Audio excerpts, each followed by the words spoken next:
Did you know that the foundation of the Catholic Church might not be what you were always taught?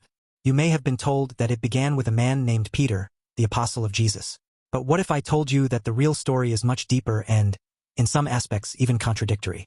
What you are about to discover might change not just your understanding of religion, but of history itself. Who decided that Peter should be the leader of the church? Was it Jesus directly, or was it an agreement among his followers? Imagine this. A group of scattered, persecuted men meeting in secret and laying the foundations of what would become one of the most powerful institutions in the world.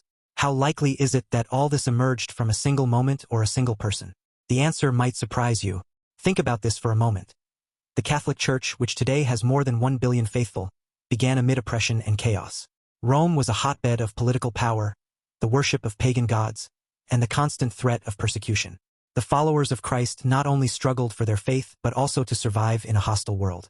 How did they go from being a marginalized group to becoming the official religion of the Roman Empire? This wasn't a stroke of luck, much less a miracle. It was a carefully woven strategy. Let me tell you something you probably never heard before. The Catholic Church did not come into being overnight, nor was it the result of a direct divine mandate. It was the product of decades, even centuries, of human decisions. From its early clandestine meetings to the councils that defined its doctrines, each step was marked by conflicts, debates, and sometimes decisions that challenged the original teachings of Christ. What motivated these men? Faith, power, or a mixture of both? Let's explore this together. The Apostle Peter, known as the first pope, played a central role. But did he really think about establishing a church? The scriptures tell us that Jesus said, "You are Peter, and upon this rock, I will build my church." But is that enough to affirm that Peter was the founder? What did Jesus mean by church? A building, an institution, or something completely different? The words of Jesus have been interpreted in such different ways that they have caused divisions over the centuries. Here's the striking part. The Bible never mentions a Catholic church per se. In fact, the term Catholic, meaning universal, didn't appear until years after the apostles' deaths. It was Ignatius of Antioch around the year 107 AD, who first used this word to describe the Christian community. So, if the original apostles didn't use this term, who decided the church should be called that, and why? To understand this, we need to go back and analyze the early years of Christianity. Imagine a revolutionary movement led by fishermen, tax collectors, and outcasts trying to spread a message that went against the cultural and religious norms of the time. The persecution was brutal. Christians were executed in Roman arenas, deemed heretics, and labeled enemies of the state. How did this marginalized group go from being hunted to gaining the favor of emperors? This is where Constantine the Great comes into play. Constantine's conversion to Christianity in the 4th century was a turning point. But wait, don't think it was purely an act of faith. Constantine was a strategist, a man who understood the power of religion to unify a fractured empire. In the year 313 AD, he issued the Edict of Milan, which legalized Christianity and ended the persecutions. However, his interest in religion wasn't entirely altruistic. Could it be that he used Christianity as a political tool to consolidate his power? The foundation of the Catholic Church, as we know it today, began to take shape at the Council of Nicaea in the year 325. Here, Christian leaders met under Constantine's supervision to debate fundamental questions. Was Jesus completely divine, completely human, or a mix of both? These decisions not only defined Christian theology but also laid the foundations for an institution that would dominate politics, culture, and spirituality for centuries. But make no mistake, this was not a clean or orderly process. There were betrayals, internal disputes, and, in some cases, violence. Many Christians who disagreed with the decisions made at these councils were persecuted by their own brethren. Can you believe that the same followers of Christ who had once been persecuted by the Romans began to persecute each other? This shows that the creation of the Catholic Church was not just a matter of faith but also of power and control. And here arises a disturbing question. How much of what we consider Catholic today truly comes from the original teachings of Jesus, and how much was shaped by political and human decisions over the following centuries?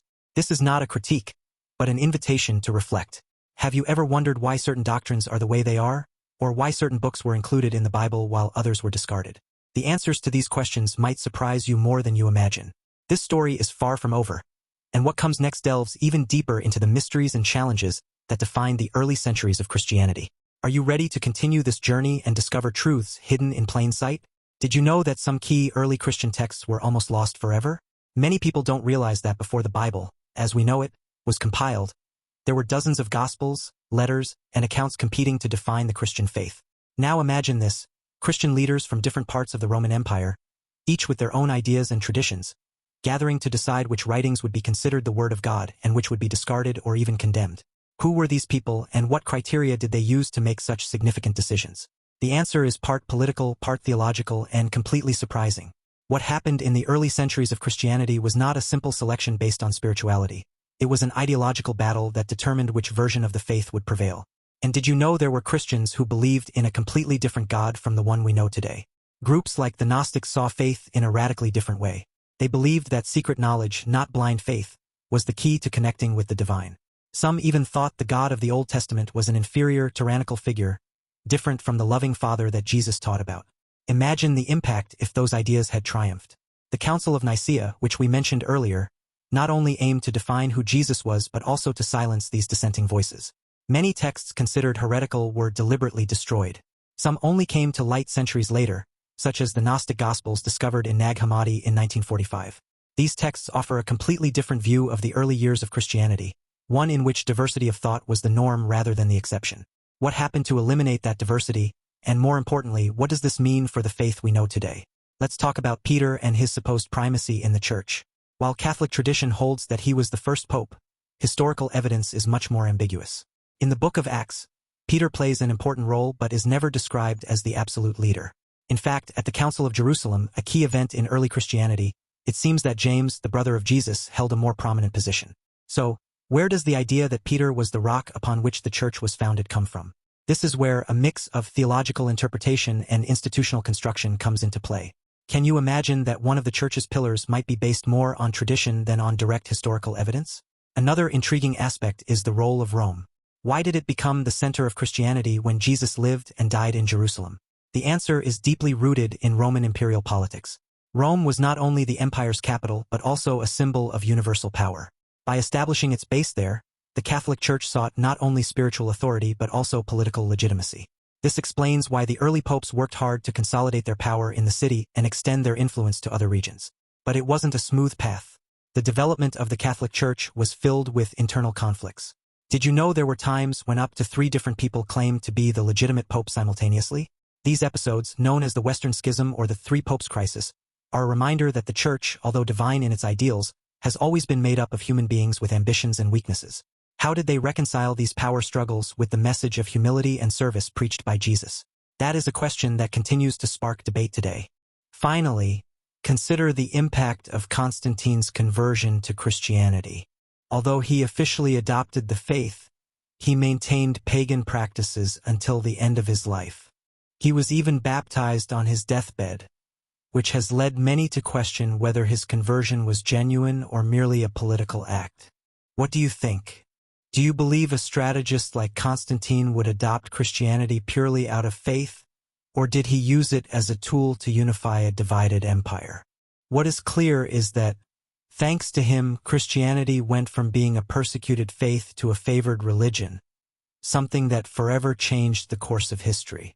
Now, let's return to a key question. Who really created the Catholic Church? While Peter and the apostles laid the foundations, it was the councils, emperors, and leaders of later generations who shaped it. It was a long process, filled with difficult decisions, political compromises, and internal struggles.